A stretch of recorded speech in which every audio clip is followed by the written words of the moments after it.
سلام دوستای گلم، به پنج آشپزی خودتون خیلی خوش اومدید.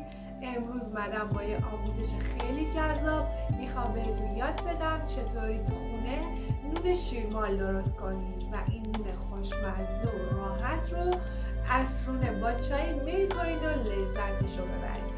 اگه دوست دارید بدونید که چطوری این نون شیرمال به راحتی توی خونه با دستاتون درست میشه، تا آخر ویدیو همراه هم باشید. و شیر و خمیر مایه و شکر رو با هم مخلوط میکنیم. شیرمون باید یک کم بلند باشه، نه خیلی داغ، و خمیر مایه‌مون به خوبی به عمل بیاد. من یه لیوان شیر رو یک کمی داغش کردم.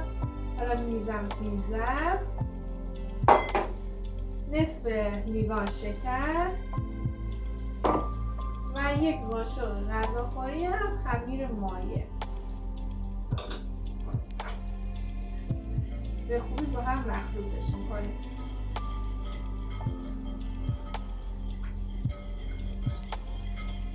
اگه دوست دارید نونتون خیلی شیرین باشه، یه لیوان شکر بریزید. من چون تو ویدئوی قبلی هم گفتم از شیرینی‌های شیرین خیلی خوشم نمیاد، حالا نصف لیوان شکر ریختم که خیلی هم شیرین نشه.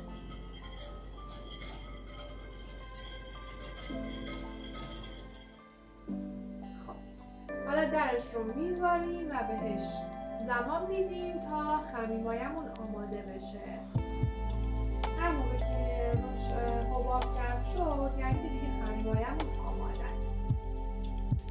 خب دوستای گلم، حالا توی یه ظرف دیگه یه عدد تخم مرغ و 6 قاشق روغن مایه رو بهش اضافه میکنیم و با هم مخلوط میکنیم و خمیر مایه‌مون که اضافه شد بهش اضافه میکنیم. بریم ببینیم که چطوریه. خب یک عدد تخم مرغ، 1 2 3 4 5 6 اینم 6.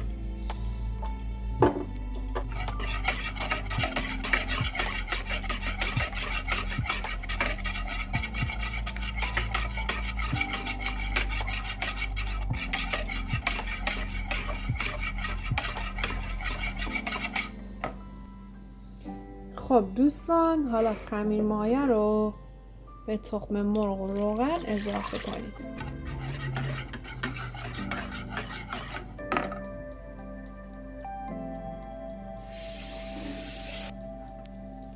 حالا ما 3 لیوان آردمون رو کم کم به خمیر مایه و مواد داخل ظرف اضافه میکنیم.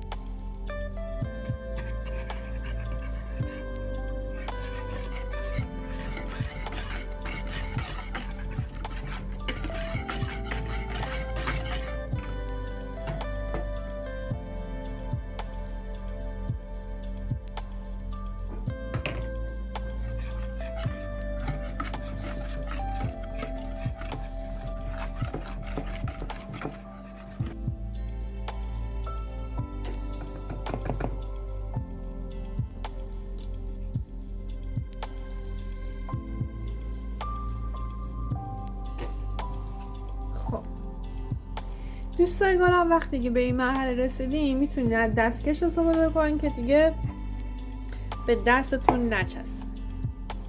قشنگ ورز بدید. ببینید به دستکش نمیچسبه.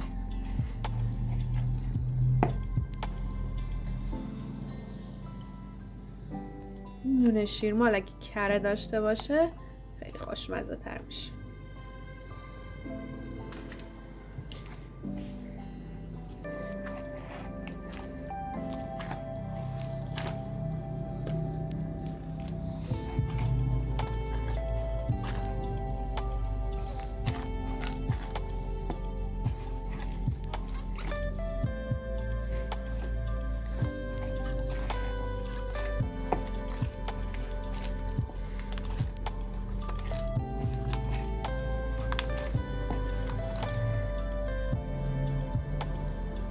چرکید.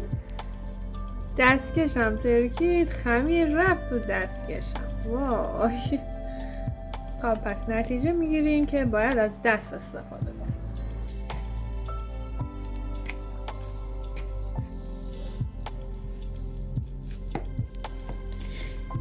این کره رو میتونید آبم کنید بهش اضافه کنید.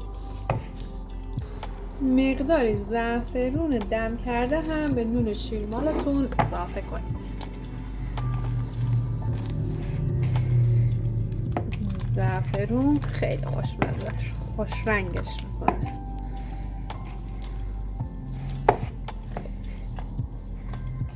خب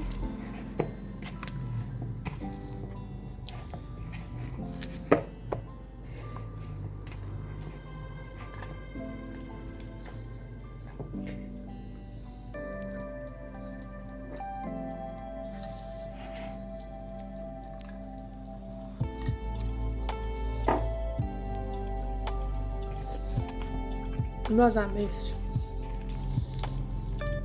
زعفرون اضافه کردم.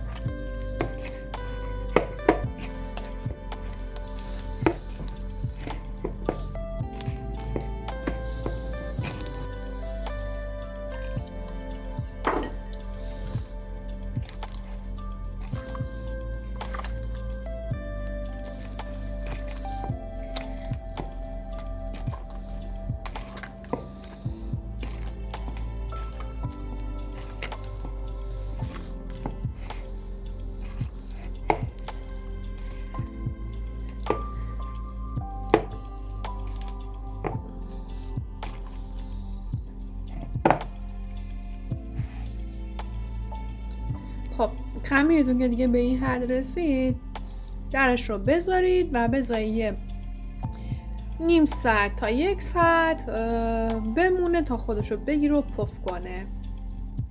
خب دوستان ببینید خمیرمون ور اومده. حالا باید مجدد بهش انقدر آرد اضافه کنیم و ورز بدیم تا نرم و لطیف بشه و دیگه اصلا هیچ به دست نچسبه. اینم از این.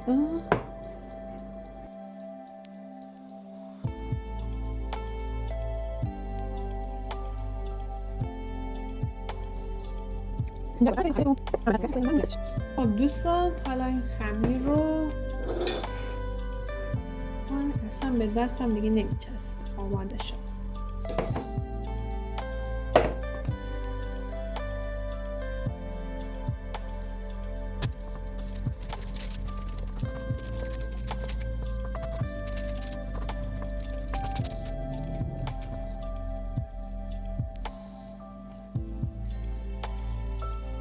یک ساعت میذاریم تا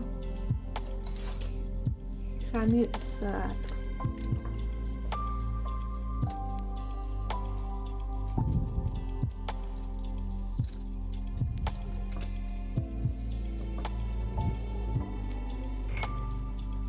خب دوستان اینم از خمیر شیرمالمون.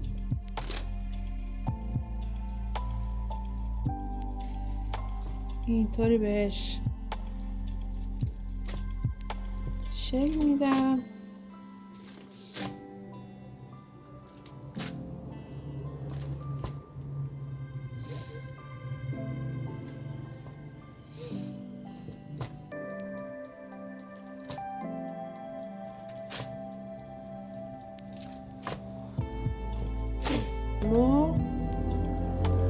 با زعفرونش میریزم. زرده نه، سفیده تخم مرغ رو با زعفرون قاطی کردم بهش میمالم.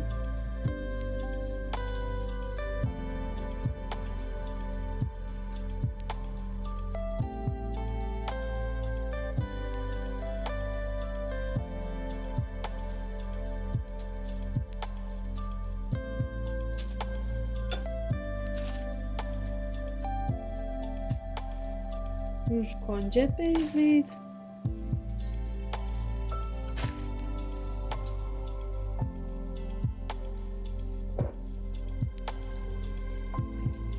به همراه سیاه دانه.